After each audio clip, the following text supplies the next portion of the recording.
Meus irmãos e minhas irmãs, paz e bem. Nós hoje nos encontraremos com um momento que o profeta, que até agora fez discernimento das visões de outras pessoas, como do rei Baltazar, ele agora vai ter uma noite de visões, de densas visões. E acorda então cansado, perturbado, e vai pedir a uma outra pessoa que o ilumine.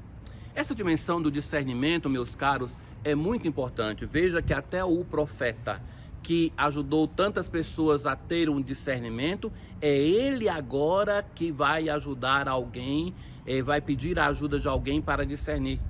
Porque de fato, meus caros, até as pessoas mais santas e mais sábias, elas não conseguem discernir sozinhas. Ela precisa de alguém que lhes indique qual é a vontade de Deus. Algumas vezes eu citei para vocês que São Francisco, quando estava já muito próximo da sua morte, no desejo de dedicar-se mais à oração, querendo abandonar o governo da ordem, ele manda consultar a 3 pessoas, Frei Leão, Silvestre e Clara, para saber qual era a vontade de Deus. Manda 3 emissários, cada um para um, sem saber os outros que estão sendo consultados, e todos eles respondem unanimemente: você tem que continuar no governo da ordem. E por isso Francisco morre como superior geral da ordem. Francisco, ele também, além de consultar, aceita. Falo isso porque existe uma tendência no nosso mundo atual de abandonar uma dimensão fundamental da nossa igreja. A nossa igreja, se tem 2000 anos de existência, não deve somente à força do carisma, mas também à força da instituição, da hierarquia. Então essas duas coisas, todas elas são frutos do mesmo Espírito de Deus e que são importantes da dimensão da igreja. E que isso é importante para que nós possamos também ver que não podemos conduzir a nossa vida somente com base no carisma, na intuição, na inspiração privada, mas que é preciso ter um diretor espiritual, melhor dizendo, o acompanhador espiritual, alguém que seja uma pessoa de Deus, que tenha formação, que tenha inteligência, para nos ajudar a discernir a nossa vida. Os santos tiveram todos diretores espirituais que ajudaram-nos em um caminho de santidade. Sem isto, nós não conseguimos. Ora, Daniel tem, durante a sua visão noturna, primeiramente vê 4 animais. Esses animais nós já conhecemos das leituras passadas: o leão, o urso, o leopardo e, por fim, um animal que ele não consegue nem descrever o que seja.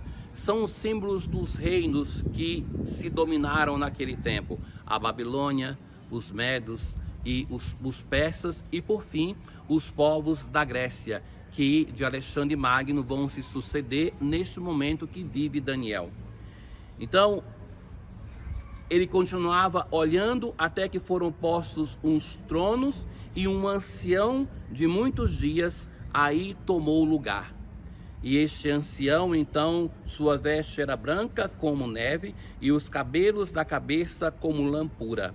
Seu trono era chamas de fogo e as rodas do trono como fogo em brasa. Então depois foi instalado um tribunal e os livros foram abertos. E então o primeiro animal tinha sido morto e os outros animais foram-lhes tirado o poder sobre, sendo-lhes prolongada a vida por certo tempo. Continuei insistindo na visão noturna e eis que entre as nuvens do céu vinha um como filho do homem, aproximando-se do ancião de muitos dias, e foi conduzido à sua presença, e foram-lhe dados poder, glória e realeza, e todos os povos, nações e línguas o serviam. Esse texto, a conclusão desta visão, nós escutamos na primeira leitura da solenidade de domingo passado, de Cristo Rei. Então, vejam que se tem diante de si esses animais, e agora um ancião assume o trono. Esse ancião é Deus.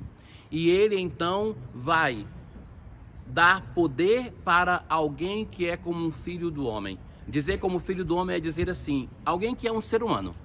Então essa pessoa recebe o poder para governar, e assim vai estabelecer um reino que não serão fugazes como aqueles que são representados pelos 4 animais.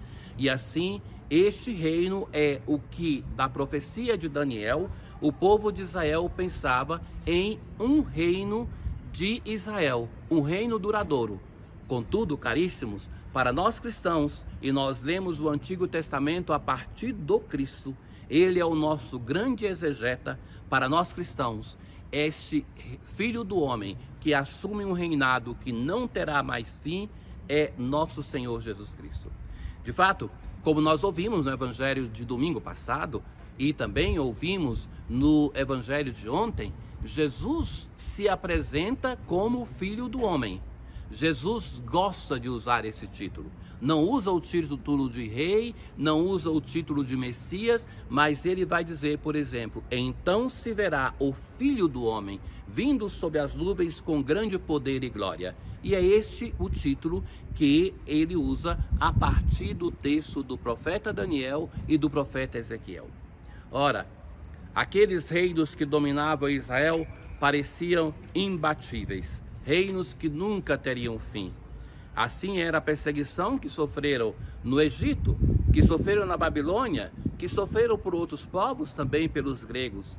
Mas permaneceu para eles a fé em Deus e a certeza de que todo mal, todo sofrimento, por maior que possa parecer, tem o seu fim. Tem o seu fim por causa da ação do nosso Deus. Mas também nós devemos nos perguntar: o caminho de fé, o que faz em mim em relação ao sofrimento? Com qual coração, com qual dimensão de fé e de espiritualidade eu entro no sofrimento? E isso é importante porque muitas vezes no sofrimento é aí que nós somos provados. E devemos passar pelo sofrimento também, mesmo sem banalizá-lo, mas na certeza de que, além disso, tem alguma coisa muito maior, que é a força e a ajuda que vem do nosso Deus.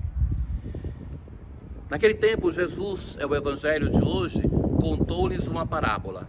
Olhai a figueira e todas as árvores. Quando vedes que elas estão dando brotos, logo sabeis que o verão está perto. Para quem vive em local de estações muito definidas, é muito belo ver a natureza que se transforma de um modo exuberante. De um dia para o outro você vê assim um pipocar de coisas, uma transformação. Então, Jesus, que também viveu neste ambiente, vai dizer assim: olhem a figueira e as outras árvores. Quando se vê então que elas estão tendo essa transformação, vocês sabem que está chegando o verão. Em um outro momento, Jesus vai dizer assim: olha, vocês olham para o céu e se veem em tal conformação, vocês sabem que vai chover. Se o vento vem de tal direção, como é que vocês têm essa sabedoria para as coisas do mundo e não têm a sabedoria para as coisas de Deus? Então, Jesus agora também, um homem do campo, Jesus é um homem sensível a isso. Ele então vai chamar a atenção. Vós também, quando verdes acontecer estas coisas, que já ouvimos no evangelho de ontem, ficais sabendo que o reino de Deus está perto. Ou seja, nós, quando falamos assim, fim do mundo, nós pensamos um juízo. E Jesus fala assim que não, é o reino de Deus que está chegando. Este reino que nós não conhecemos ainda, este reino que já está aqui, mas ainda não, este reino que nós esperamos a sua realização, é este o reino que deve alegrar a cada um de nós. É por causa deste reino que nós nos tornamos cristãos. Não pode ser que o momento que ele se realize seja um momento de tristeza para nós. Em verdade, eu vos digo, tudo isso vai acontecer antes que passe esta geração. Essa geração não era aquelas pessoas que viviam com eles, mas antes que passe a comunidade cristã de todos os tempos. Nós estaremos, alguns de nós verão esse dia. O céu e a terra passarão, mas as minhas palavras não hão de passar. É essa palavra do Senhor que nos dá segurança, é essa palavra do Senhor que nos sustenta, é essa palavra que é viva e eficaz, que não volta ao céu sem produzir frutos na nossa vida. Tenham todos um bom dia, o Senhor esteja convosco, Ele está no meio de nós, abençoe-vos o Deus Todo-Poderoso, o Pai, o Filho e o Espírito Santo. Paz.